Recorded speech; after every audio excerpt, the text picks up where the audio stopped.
गोंदिया शहराच्या भीमनगर भागात बोगस पद्धतीने तयार करण्यात येत असलेल्या भीमद्वाराचं उद्या करण्यात येणारं भूमिपूजन थांबवण्यात यावं अशी मागणी गोंदियातील डॉक्टर बाबासाहेब आंबेडकर जयंती उत्सव समितीच्या वतीने करण्यात आली। भूमिपूजन थांबवलं नाही तर आंदोलन करू असा इशारा डॉक्टर बाबासाहेब आंबेडकर जयंती उत्सव समितीने दिला।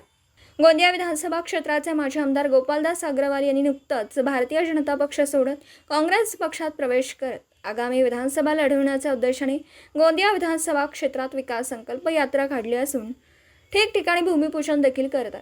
तर दुसरीकडे उद्या गोंदिया शहराच्या भीमनगर भागात माजी आमदार गोपालदास अग्रवाल यांच्या प्रयत्नाने उद्या भीमद्वाराचं भूमिपूजन करण्यात असल्याचं निमंत्रक पत्रिका सोशल मीडियावर फिरत असल्याने गोंदिया शहरातील बौद्ध बांधवांनी या संदर्भात चौकशी केली। हे प्रवेशद्वार कोणत्या निधीतून तयार करण्यात येत आहे या संदर्भात माहिती घेतली असता कुठलेही शासकीय पुरावे न मिळाल्याने हे भूमिपूजन फक्त आगामी विधानसभा निवडणुका पाहता बौद्ध बांधवांच्या तसेच आंबेडकरी विचारांच्या लोकांची दिशाभूल करण्याकरिता करत असल्याचा आरोप केला गेला। तर या संदर्भात गोंदियातील बौद्ध बांधवांनी माजी आमदार कोणत्या निधीतून भीम प्रवेशद्वार बांधणार आहेत याची माहिती देऊनच नंतर भीम प्रवेशद्वाराचं भूमिपूजन करावं अशी मागणी केली आहे। गोंदियाहून प्रतिनिधी अमरदीप बडगे सांगणार खोटे भूमिपूजन फर्जी भूमिपूजन करण्यात आज पत्रकार परिषद हिंदीत बोलली आणि कोणत्या आधारावर त्यांचे जे भूमिपूजन थांबवण्यात येणार आहे। मागच्या अनेक दिवसापासून जेव्हापासून गोपालदासजी अग्रवाल हे भाजपमधून काँग्रेसमध्ये आले आहेत त्यांच्याकडे कोणताही निधी नाही तरीसुद्धा ते अनेक गावात आणि शहराच्या अनेक भागामध्ये बोगस भूमिपूजन करत आहेत।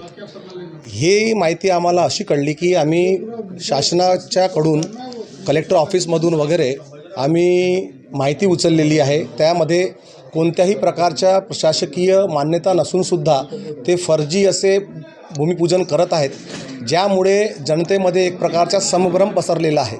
आम्ही यांच्या विरोधामध्ये जिल्हाधिकारी साहेब, CO साहेब, मुख्य अधिकारी साहेब, नगरपरिषद गोंदिया तसेच निवडणूक आयोगाला पण तक्रार करत आहोत, जेणेकरून असे बोगस जे भूमिपूजन आहेत हे थांबवण्यात यावे। कारण की जनतेशी ही एक धोकेबाजी आहे। जनतेला आपल्याकडे करण्यासाठी खोटे भूमिपूजन करून लोकांची मतं वळवून घेण्याचा प्रयत्न गोपालदासजी अग्रवाल करत आहेत, ज्या कारणामुळे फेअर कॉम्पिटिशन होणार नाही निवडणुकांमध्ये। आणि बोगस भूमिपूजन करण्यात यावर काय सांगा। गोंदिया शहर क्षेत्रामध्ये जे आमच्या निर्देशनामध्ये आलं आहे की गोपालदास अग्रवाल पूर्व विधायक हे खोटे भूमिपूजन या ठिकाणी लावत आहेत। खूप म्हणजे 2-3दा आम्ही पाहिला की होऊ शकते यांची मंजुरी असेल म्हणून यांनी लावलं आहे म्हणून, पण आम्ही सर्व तिन्ही यंत्रणेकडून आम्ही माहिती काढली, BNC, जिल्हा परिषद आणि नगर परिषद, त्यामध्ये असं कोणतंही काम मंजूर नसूनही ते भूमिपूजनचे त्यांचे निमंत्रण पत्रिका जेव्हा आमच्यासमोर आली तेव्हा आम्हाला माहिती पडलं की भीमनगर परिसरामध्ये कुठेही भीमद्वार मंजूर नाही, कोणत्याही शासकीय यंत्रणेकडून मंजूर नाही, तरी पण गोपालदासजी हे भूमिपूजन कोणत्या आधारावर लावत आहेत। म्हणून आम्ही जिल्हाधिकारी महोदय यांच्याशी बोललो आणि त्यांना सविस्तर माहिती दिली, पण त्यांचं म्हणणं असं आलं की ते जोपर्यंत आचारसंहिता लागत नाही तोपर्यंत आम्ही कोणताही कारवाई करू शकत नाही। पण माझ्या मते असं तरी नाही आहे, कोणी जर खोटं काम करत असेल तर त्याच्यात आचारसंहितेचा काय घेणं देणं।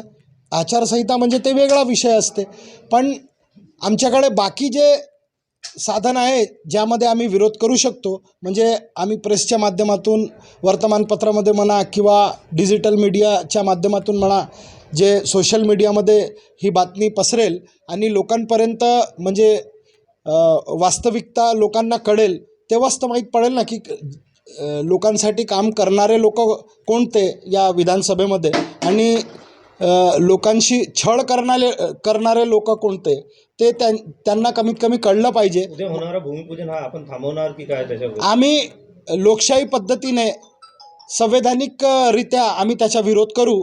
आम्ही उद्या नगरपालिकेच्या COंना पण भेटू, त्यांना निवेदन देऊ, जिल्हाधिकाऱ्यांना आम्ही आत्ताच मेल करणार आहोत हे सर्व, आणि मुख्य चुनाव आयुक्तांनाही आम्ही मेल करणार आहोत आणि नगरपालिकेसाठी आम्ही RDMA नागपूर आणि DMA नागपूर आणि मंत्रालय नगरविकास विभाग यांना पण आम्ही मेल करणार आहोत की असल्या प्रकारचे प्रलोभन या ठिकाणी सुरू आहे गोंदियामध्ये आणि हे पूर्व विधायक जे आहे जे खोटे आणि बोगस भूमिपूजन लावत आहेत यावर कुठंतरी अंकुश आपल्याला लावा लागेल, जेणेकरून येणाऱ्या निवडणुकीमध्ये फेअर कॉम्पिटिशन या ठिकाणी होणार आणि योग्य व्यक्ती जे आहे ते निवडणुकीमध्ये विजयी होणार आणि असे खोटे भूमिपूजन करणारे लोकांना त्यांची जागा या विधानसभेची जनता दाखवणार. खोटे भूमिपूजन जे करत आहेत त्या लोकांना भ्रमित करण्यात येत हो. आहे, याचे पोलीस तक्रारी करणार तुम्ही? हो, नियमामध्ये काय तरतूद आहे पाहू आम्ही. जर याची पोलीस तक्रार करता येत असेल तर ते पण करू आम्ही. दिवसभरातील घडामोडींचा आढावा घेण्यासाठी पाहत रहा N24 मराठी न्यूज चॅनल.